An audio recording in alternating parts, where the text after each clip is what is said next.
ኤልሳ በጣም ተናዳ ስለነበረ ሉሊት ሳሎን ብቻዋን ቁጭ ብላ ታያታለች። ከዛም ወደ ሉሊት ትሄድና ሉሊት እያደረግሽ ያለሽው ነገር በጣም ልክ አይደለም፣ ተሳስተሻል። እኔ ደግሞ እህትሽ ስለሆንኩኝ ስትጎጅ ማየት አልፈልግም።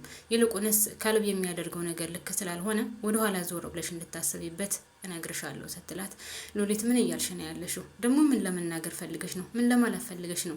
መናገር የምትፈልጊውን ነገር ለምን በትክክል አትናገሪም? ስትላት፣ ሉሊት አንቺ እህቴ ስለሆንሽ እንድትጎጂ አልፈልግም። ካሌብ እያደረገ ያለው ነገር አሁንም በድጋሚ ጥሩ አይደለም። አንቺን ሊጎዳሽ ነው። ካሌብ ጥሩ አይደለም። ስለ ካሌብ የማታውቂው ብዙ ነገር አለ እያለች የራሷን ድስኩር ቀጠለች ማለት ነው። ሉሊት ልትቀበላት አልቻለችም። መናገር የምትፈልጊውን ነገር ተናገሪ፣ ያለበለዚያ ካሌብ የድሮ ፍቅረኛሽ እንደሆነ አውቃለሁ። ስለሱ ማውራት የምትፈልጊው ነገርም ካለ አውሪ፣ ያለበለዚያ ግን እኔ ካሌብን እወደዋለሁ፣ አፈቅረዋለሁ። ስለ ካሌብ ደግሞ ከኔ በላይ ማንም የሚያውቅ የለም። ስለዚህ ሌላ ነገር ባትናገሪ መልካም ነው ትላታለች። ሰላም ጤና ይስጥልኝ ውድና የተከበራችሁ የቻናሌ ቤተሰቦች በያላችሁበት ሰላማችሁ ይብዛልኝ። ስለመጣችሁ አመሰግናለሁ። አዲስ የሆናችሁ ፕሊዝ ላይክ እና ሰብስክራይብ ማድረጋችሁን አትርሱ። እስኪ ቪዲዮ የሚደርሳችሁ ሰወዳችሁ ላይክ እና ሰብስክራይብ አድርጉልኝ ማለት ነው። እናም ሉሊትና ኤልሳ እንደዛ ከተነጋገሩ በኋላ ትታት ወደ ክላሷ ትገባለች። ከዛ ትታት ወደ ክላሷ ገብታ ኤልሳ በጣም ተናዳ ድሮና ምን ነኝ ስተህተኛ እሷ ጋር መሄድ አልነበረብኝም እኔ ነኝ እንጂ ይቺ ነገረኛ የማትረባ እያለች በጣም ተናዳለች።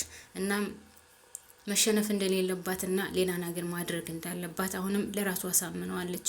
በሌላ በኩል ዳዊት ከሉሊት ጋር ተነጋግሮ ከጨረሰ በኋላ ይወጣል። የሆነ ቦታ ደርሸን የመጣበት ቦታ አለን ብሎ ትቷት ይወጣል። ከዛ መንገድ ላይ እየሄደ ያለ ልዕልትን ያገኛታል።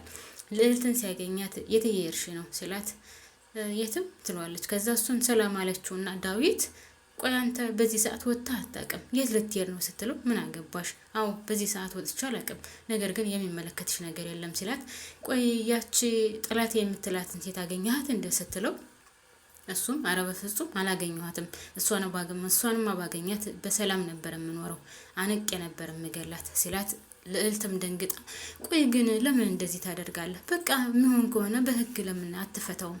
በዛ ላይ ደግሞ አንተ እንደዚህ አድርገህ እኮ ወንጀል ውስጥ ነው የምትገባው ስትለው ስለሱ አይመለከትሽም፣ እኔን ያሳስበኛል እንጂ አንቺን አያሳስብሽም ይሄ ነገር፣ ስለዚህ አይመለከትሽም። ይልቁንስ እናትሽ ከየት ነው የመጣሽው ሲላት ከእናቴ ጋር ቆይቼ ትለዋለች። እና እናትሽ እንዴት ናት ሲላት እናቴ ደህና ናትኝ እና አግኝቻት እኮ ሰላም ብላት በጣም ደስ ይለኛል ሲላትኝ ድንግጥ አለችና ምን አልከኝ?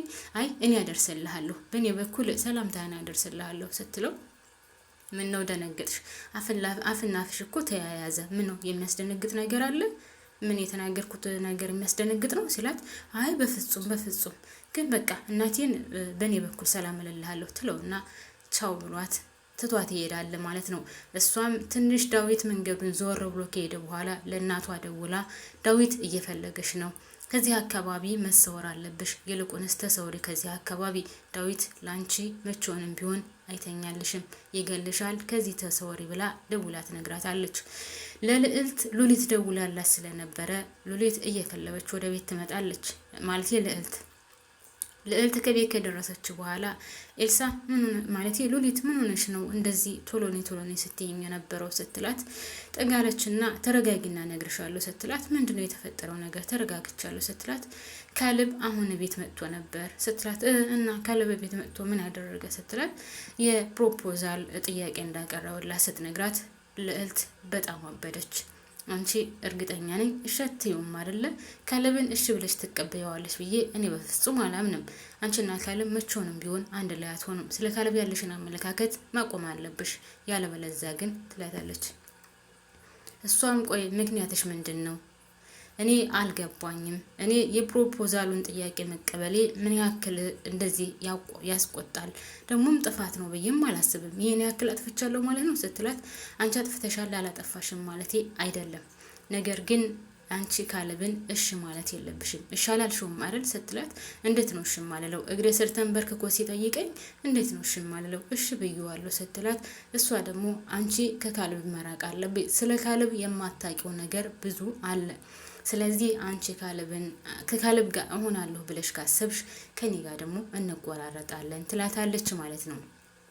ከዛ ሉሊትም ግራ ተጋብታ ቆይ ያደረኩት ነገር ልክ አይደለም ማለት ነው፣ ሁላችሁም ጥሩ እንዳልሆነ ነው የምትነግሩኝ፣ ምንድነው ቆይ ችግሩ ምንድነው ስትላት፣ ችግሩን አሁን አልነግርሽም፣ ነገር ግን አንቺ ከካልብ ጋር ከሆንሽ የኔና ያንቺ ነገር ያበቃልታል፣ እኔና አንቺ አንድ ላይ አንሆንም ትላታለች።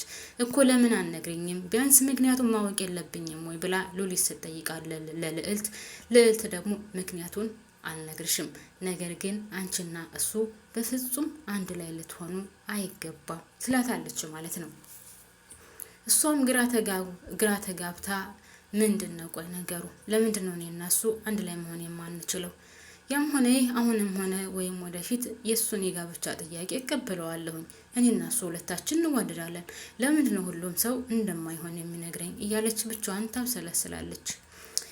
ከዛ ሉሊትን ኤልሳ ትጠራትና የሆነ ነገር ማድረግ አለብን ትላታለች። ምንድን ነው የምናደርገው ነገር ስትላት፣ የሉሊትና የኤልሳ ነገር በፍጹም ልክ አይደለም፣ ተሳስተዋል። እየሄዱበት ያለው ነገር ልክ አይደለም። ስለዚህ ሉሊት እየተጎዳች ማየት አልፈልግም። እኔና አንቺ ስለ ሉሊት ያገባናል። ስለዚህ ሉሊትን ይጎዳታን ካልብንና ሉሊትን ማራራቅ አለብን ስትላት፣ ልዕልትም ሁሉ ነገር ስለገባትኝ አንቺ ለእህቴ መቼውንም ቢሆን ጥሩ ነገር አስበሽላት አታቂም፣ ካልብን ስለምትወጁና ስለምታፈቅረው እንጂ ከዛ የተለየ ነገር አዲስ ነገር የለሽም። እናም መቼውንም ቢሆን ለእህቴ ጥሩ ነገር ስለማታስቢላት እኔ ያንቺን ጥያቄ አልቀበልም፣ መቼውንም ቢሆን ደግሞ ያንቺ ተባባሪ ልሆን አልችልም ትላታለች። እሷም እኔ ራሴ ፈልጌ አይደለም ስለ ራሴ ብዬም አይደለም፣ ይልቁንስ እህትሽ ስትጎዳ ማየት ስለማልፈልግ ነው ስትላት፣ አንቺ አውቃለሁ መቼውንም ቢሆን ለእህቴ መልካም ነገር እንደማታስቢና ጥሩ ነገር እንደማታስቢ ያውቃለሁ። ስለዚህ እባክሽን ወደዛ ዞር በይልኝ ብላ ትታት ትሄዳለች ማለት ነው። እሷ ትታት ስትሄድ በጣም ተናዳ ስለነበረ አሁንም ማድረግ ያለባትንና አልሸነፍም እያለች አሁንም ቀጥላበታለች። ከዛ ኤልሳ ለብቻዋ ማለት ሉሊት ለብቻዋ ሳሎን ላይ ቁጭ ብላ እየጻፈች ነበር የሆነ ነገር። እናም አሁንም ከሷ ጋር በድጋሚ ሄዳ ሉሊት እያደረግሽ ያለሽው ነገር በጣም ልክ አይደለም፣ ከካልብ ጋር ያለሽን ግንኙነት ማቆም አለብሽ እያለች አሁንም በድጋሚ ትላታለች። እሷ ግን እኔና ካልብ እንዋደዳለን፣ ስለዚህ ምንም ነገር የሚፈጠር ነገር የለም ካሁን በኋላ፣ እናም ምንም ነገርም ልተወው አልችልም የሱን ነገር፣ በቃ እኔና እሱ አንድ ላይ መሆን ያለብን ስትላት፣ ኤልሳ በጣም ተናዳ ስለነበረ ሲጀመር እኔ ነኝ ጥፋተኛ ካንቺ ጋር መምጣቴ፣ እንደዚህ ማድረግ አልነበረብኝም ብላ በጣም ተናዳ ወደ ክላሷ ትሄዳለች ማለት ነው።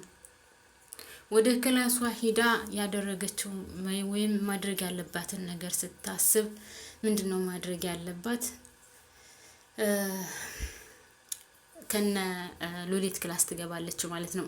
ከነ ሉሊት ክላስ ገብታ በጣም በሚገርም ሁኔታ ይመስለኛል የቤቱን ደረሰኝ ወይም የቤቱን ካርታ ፈልጋ ታገኘዋለች ማለት ነው። ያን የቤት ካርታ ይዛ በቃ ይሄን መቅደድ አለብኝ ስትል ካገኘችው በኋላ ኖ አሁን መቅደድ ያለብኝም ይሄ ነገር ከአልማዝ እጅ መድረስ አለበት። ይሄ ነገር ከአልማዝ እጅ ከደረሰ ደግሞ በጣም ትልቅዬ ጉዳት ይደርሳል። እኔን ካልብ ነጣኛለች፣ እኔ ደግሞ የእሷን ንብረቷን እነጥቃታለሁ፣ እንደዚህ በቀላሉማ አንፋታም ብላ የሚገርመው ነገር ያኔ ቤቱን ካርታ ይዛው ትሄዳለች ማለት ነው። ያኔ ቤት ካርታ ይዛ ትወጣለች። ኤልሳ አሁንም ካልብን ለሷ ማድረግ ስላቃታት በጣም በሚያሳዝን ሁኔታ ያን ደረሰኝ ይዛ ወጣለች ማለት ነው፣ ወይም ያኔ ቤት ካርታ እና ከዛ በፊት ግን ኤልሳ ወደ ኋላ ዞር ብላ እያለቀሰች ስታስብ ነበር። እንዴት ከእጇ መለጠ? ለምን ተውኩት? ስለምወደውና ስለማፈቅር ነው። ምክንያቱም መጀመሪያ የጠንቋይ ልጅ መሆኑን ስታውቅ ነው አልፈልግህም፣ ካንተ ጋር መኖር አልችልም ብላ አልፈልግህም ያለችው ካልብን። እሱም ተይ እወድሻለሁ፣ አፈቅርሻለሁ፣ አትለይኝ፣ አንቺ እንደምታስቢው አይደለሁም፣ እኔ የጠንቋይ ልጅ አይደለሁም ቢላትም እሷ ግን ከፍ ዝቅ አድርጋ ተናግረው ነበር የተለየችው። ከዛ ግን አንገበገባት። አሁን ከሉሊት ጋር ሲሆን ፍቅሯ እንደገና ገርሽቶ እያመማት እያቃጠላት እያንገበገባት ነው ያለው ማለት ነው። ድና የተከበራቸው ቤተሰቦች እናም እሷን ለመበቀል ነው እንግዲህ ያን የቤት ካርታ ሰርቃ ይዛ ወጥታለች። እውነት ለአልማዝ ይደርስ ሲሆን አይደርስም በሚቀጥለው የምናየው ይሆናል ማለት ነው። ድና የተከበራቸው ቤተሰቦች ነገር ግን ኤልሳ የሆነ ለመናገር በጣም አብዝታዋለች እዚህ ድራማ ላይ በጣም ነው ያስጠላችሁ። ነገረኝነቷ በጣም ከሚገባው በላይ ከልክ አልፏል ማለት ነው። እንግዲህ ድራማው እዚህ ላይ ነው ያለቀው። ውድና የተከበራችሁ ቤተሰቦቼ ከልብ አመሰግናለሁ አብራችሁን ስለቆያችሁ። በያላችሁበት ሰላማችሁ ይብዛ።